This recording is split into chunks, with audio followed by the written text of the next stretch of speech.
Saya dah bersedia masuk lokal sebenarnya.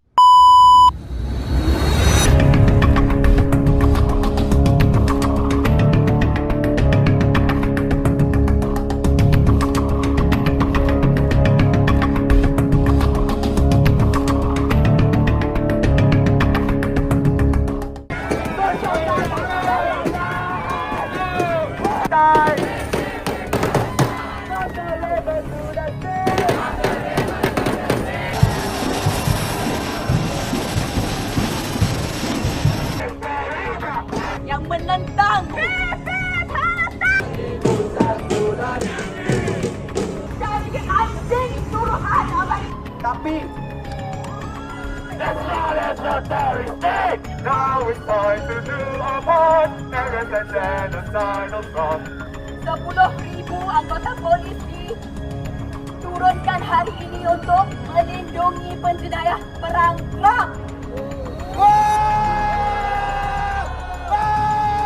Sedangkan rakyat kebanyakan masih lagi tinggal di jalanan miskin, sengsara, tertekan dengan ekonomi, tertekan dengan semua yang terjadi di keliling mereka.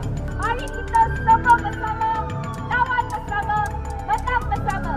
Free, free Palestine! Free, free Palestine! Menjadi mahasiswa rakyat miskin kota, bersatu padu rebut demokrasi.